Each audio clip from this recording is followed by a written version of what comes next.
Hello, everyone. Welcome to the podcast. But we're back to the podcast, and today's going to be a really cool episode under Dylan, and Dylan's going to be sharing his story of autism, MDP, which I'm going to learn more about, which is going to be really cool. And a passion of Dylan is photography, so it's going to be really cool to talk about all that kind of stuff.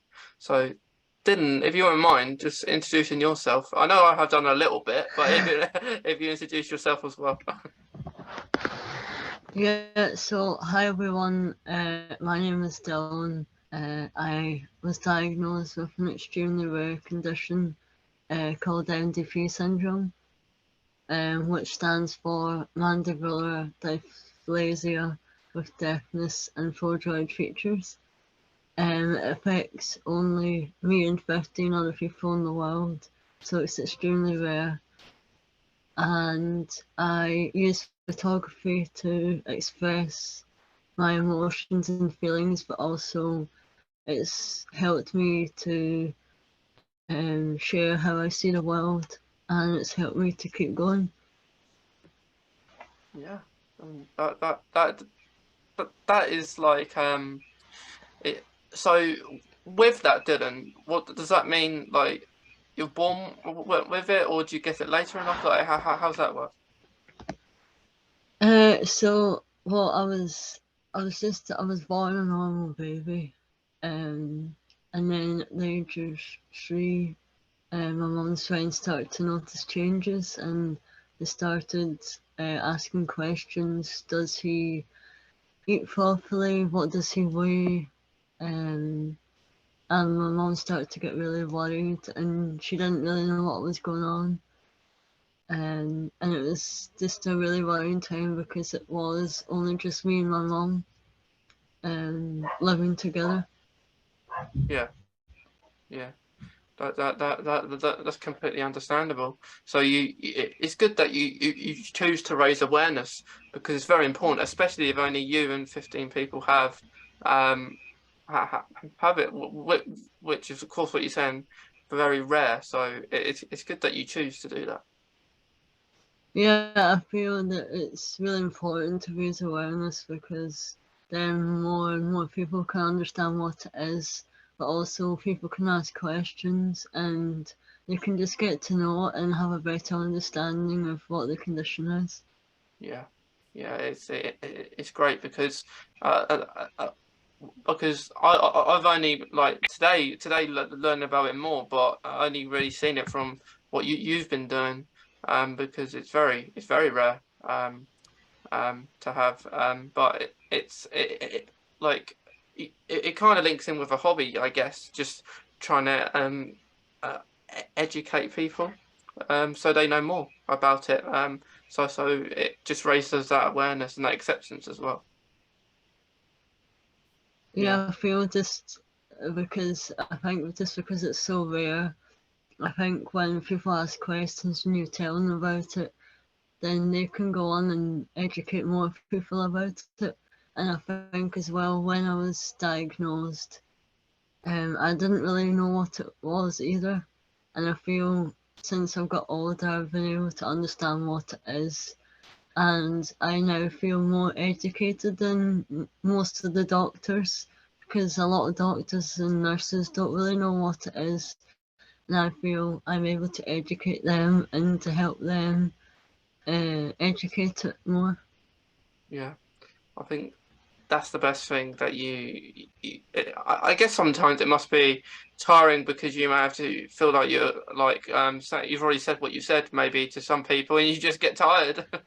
Yeah, it can be quite tiring having to repeat the same thing over and over again, just because. Well, I think that's part of raising awareness is you have to repeat yourself, Yeah, and it's also I feel like I always want to raise that awareness just because it's the condition. It's a part of me, but it's not everything about me. I think because there's other things about me, and some people say that oh, it's just your condition, it's a part of you, but it's lots of other things that are part of me as well. yeah. yeah, I completely agree. It just makes you who you are, and different places you go, everything you do in your life, you're gonna always have it. It's it's um it's just there, and um it's good. I think it's good in a way. It's good that only you and 15 people have it, because every every one of you can educate people, so it makes it a more wider kind of thing, so people know it. More so when a condition, loads of people have it, you kind of feel like maybe awareness is there's always awareness all the time, but with you only having it and other people having it as well, a very limited amount of people, it makes you have more of that, I guess, chance, because like you're only a small amount to compare than loads. That can be overwhelming as well if loads of people had it as well. So it may be a bit better. Yeah, I think, well, because I think as time moves on, more and more people will be diagnosed with the condition, because I think the numbers will grow eventually. Yeah. And I have been able to meet someone with the same condition, um, and the people with this condition, they live all around the world. And I think when I met them, it was really happy and really positive, but it's also really emotional just seeing someone that looks just like you, and they were able to talk about what we've been through and also how we've overcome that. Yeah, yeah. I think that's great when you meet someone that's got the same condition as you. So with every person that has it, and that person you met, um, would they experience it differently to you? Would you say, in their own way? Yeah, I feel that everyone with this condition is going to experience it differently, because I think everyone has different experiences and everyone tries to deal with it in their own way. Yeah, And so sometimes it might be harder for one person than the other. And like, I feel like in the past, I was going to hospital really frequently. about the hospital, Dylan. Yeah, so just like how I have to take frequently visits and just to get checkups and so just frequently hospital visits. But also I think that not everyone is gonna. Um, I think what another thing is that some people judge too quickly, and they just look at someone and they judge them straight away. And I felt that you shouldn't judge someone straight away, because if you talk to them, if you say hi, how are you, and you get to know them better, then you get to know their story, and then you you think, oh, they're a really nice person, so um, I'm going to spend more time with them. And it's just that I feel like the world's still at that stage where there is still that judgment around. But I think more and more people need to be educated on it. And I think that's why more and more positivity and kindness is needed. Yeah, I definitely agree. I think the world needs more people to be kind before they judge, um, because it's hard. It's hard because to sometimes speak about certain things because you feel like what they're going to think, um, and then I think over time we come to realize that a lot of people um, tend to not understand, and it's good in a way that we have that positive mindset where we kind of say things anyway, regardless of how people think. And I think that's where awareness comes in, because I think if we worried all the time what other people would think of us, we wouldn't do the awareness. Um, so it's good that we do the awareness, because without the awareness and the acceptance, there wouldn't be much of it. So it's good. It is good, but I do like understand, because I have condition which sometimes makes me go to hospital, as well. But of course, I don't have your condition, Dylan. But hospitals can be tough.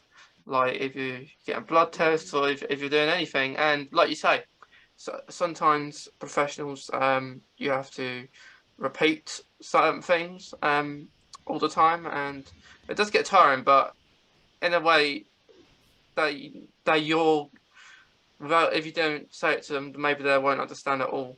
So it's good. It's good that we do that. Like and you do that with the awareness that you do, Dylan. I think.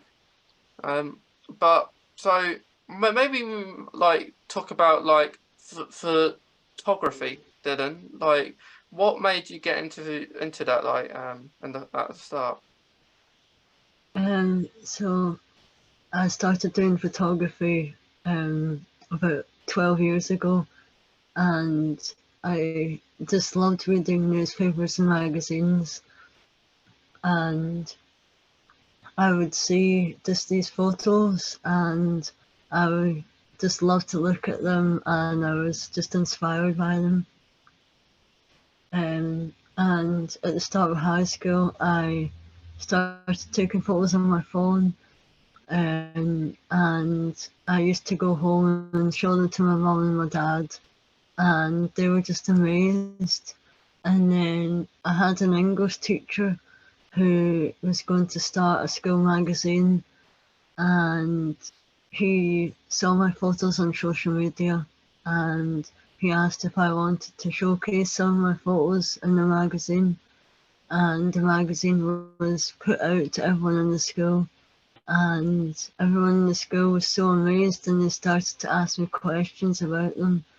And I feel like just because at the start of primary school I used to hide away, I always used to wear a hat with my hood up, and I used to just not talk to anyone.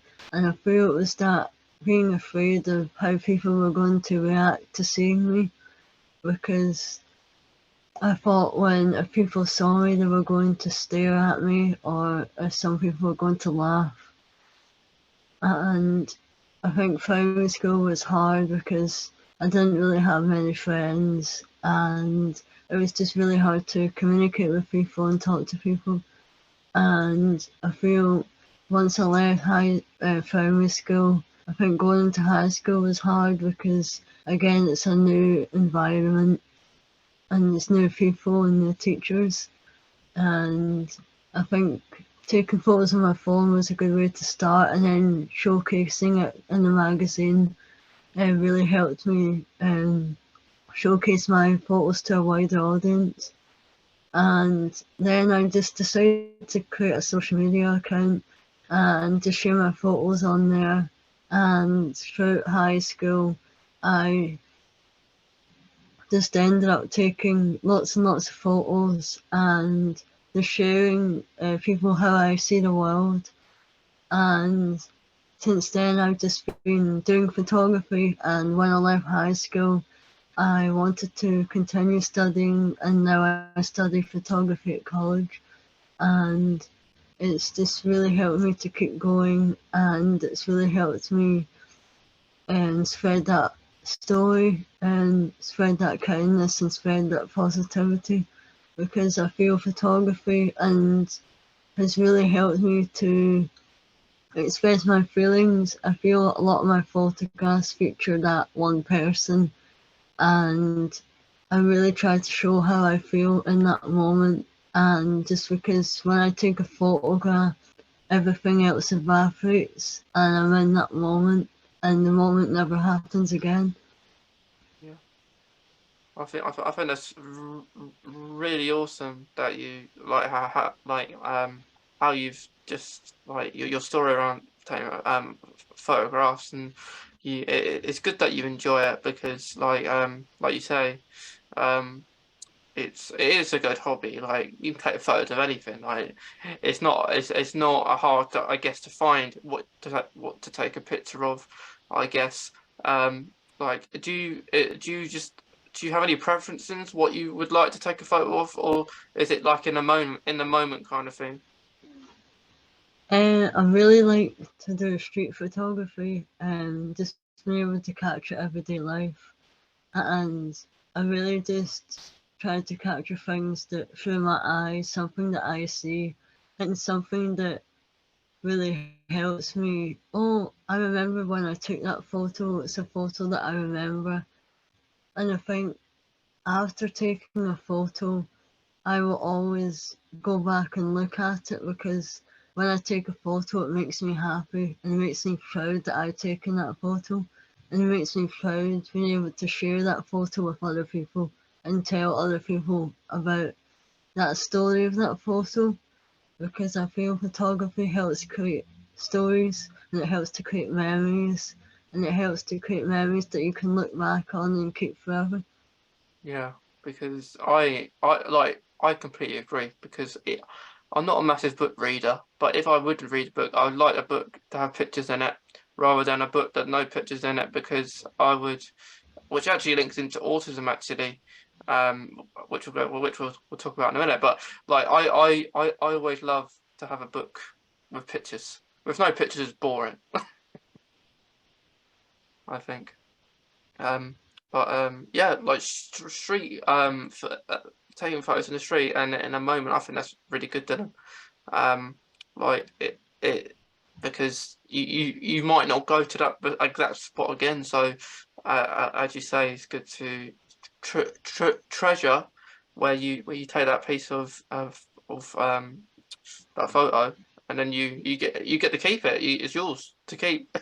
Yeah, I feel like it's great to experience new places, and I feel when you experience that new place, you want to take the photographs and you want to show people how you view that place.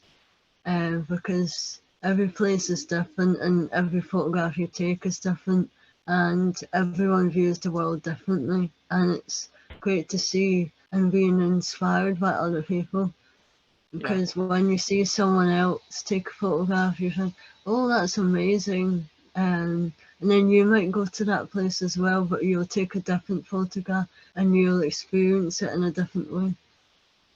Yeah, I completely agree. Like everyone has their own eyes, so our eyes are going to be different. We might see the photo in a different way, or like a different angle. Perhaps you might have to do it like that way or that way. It's very kind of. I guess you think when you're there, like how should I take this photo? Should I do it like straight? Should I go left? Should I go right? Should I go upside down? I don't think you'll do that though. Um, but yeah, it's great to do like because you said you do that at college. Is that something you do? I guess you do that quite a lot of the time, like just take photos. Yeah, so I feel that photography is one of something I'm really passionate about, and it's something that stuck with me for a while. And I think it also really helped me during lockdown, because during lockdown it was really hard to get out. But I think photography has helped me to go out and explore and just see the world, because I believe the world is beautiful. And when you go out, you're able to see how beautiful the world is, and just being able to just explore and experience new things, but also get to meet new people and connect with new people. And I feel connecting with people really helps to boost my confidence, and I feel connecting with people that have a real interest in seeing my photography, but also just hearing my story and hearing my photography journey. Yeah, I completely agree. And lockdown was hard, wasn't it? It was hard, but like what I actually liked when the lockdowns were happening is what going out and how peaceful it was. Because I imagine from taking photos, you see like a peaceful like street with no one on it, and like that I understand how that would help you because it's really nice and peaceful. Like you there's no rush to do it. You take your time. Um, so yeah, so that really helped you during the lockdowns, like just taking pictures. Yeah, I feel just the quiet streets and just not many people around, just the peacefulness and the calmness and not being able to, well, just like you're not stressed, you're able to just take your time and capture the moments that you want to capture. Yeah, yeah. Do you prefer to take a picture in like the day or the night, or don't you mind? I mainly do photos during the day, and I feel sometimes I do stay out all day and take photos, and then I come home and I would edit them, and then I would post them to social media. And and I think social media has been a great way to showcase my photography, just because so many other people can see the photos and they can comment on them. And just also I can be inspired by other photographers as well, because there's so many photographers out there, and it's not every photographer has their own uses a different camera, and it's just a great way to see that every photographer sees the world differently. Hello, I hope you have all enjoyed today's episode. I'm loving doing these episodes where we're speaking to new people, learn about stuff. It's all about learning stuff. This podcast focuses on areas, loads of different areas. So, Dylan has autism, so it has been a pleasure to speak to him. We didn't really get to speak about autism as much as we liked, with technical difficulties. So so what Dylan did share, as you would see in the episode, about his MDP, which only he and 15 other people and him have in the world, and that was really interesting to hear all the battles that Dylan has gone through and what he likes to do with his spare time. A lot of his time is doing photography with his camera. So it's been a great episode talking to Dylan. And yeah, I hope you've enjoyed this episode too. And just go and watch this episode. If you have watched it, great. But if you haven't, go and have a listen, have a watch. It's been really good. I like doing these kind of episodes where I learn stuff too. Like it's all one good me talking about my Crohn's, talking about autism, getting guests on here to talk about their own experiences. But really, if we have people on here who don't really know like stuff, it's what I've been doing quite recently. We're doing different series about certain things, getting people on talking about their story, and we're all learning things, aren't we? We're all definitely learning things. But yeah, if you're new, welcome. If you've been here a little while, it's great to have you here, because talking to different people all the time is really great. And if you haven't seen the last series I did was Better Health Awakening with Angela, we both have Crohn's, and something will be coming later on in the year for that as well. So doing these different series, hopefully one is starting next year as well, which is in the plans. And the Doctor Who and Autism celebrations will be back. Will not be back. Like we did a Doctor Who and Autism series last year too with people with autism, but it's going to be back for November and August to celebrate Doctor Who and autism, because part of me, I like to express my interest in this series too. Hence why on the logo it says hobbies. But away from that's just a few updates from me. But I hope you've enjoyed this episode with Dylan Lombard. It's great, all the way from Scotland as well. But yeah, I hope you've enjoyed it. As I was saying, most episodes I do repeat myself. Maybe that's a good thing, maybe it's not. But yeah, thank you for that. Thank you to everyone who listens to the podcast, watches the podcast, shares the podcast. It means a lot to me. I spend a lot of my time doing these different episodes, speaking to different people, talking about hobbies, talking about loads of different stuff, and at the same time making friends with all the people that come on my show. But yeah, learned some really good things with Dylan today. But yeah, tune into the next episode. And it's going to be a really good one. It is. It's going to be a really good one. Learning new stuff throughout the month of June. It is. Well, we're having just a load of different episodes. Some you've already seen, and some new ones. So really, really, really good. But thank you everyone from me, and I'll see you in the next episode. It might be this week, might be next week. Yeah. thank you, everyone, and thanks for tuning in and listening. I'll see you in the next episode, guys. Thanks very much.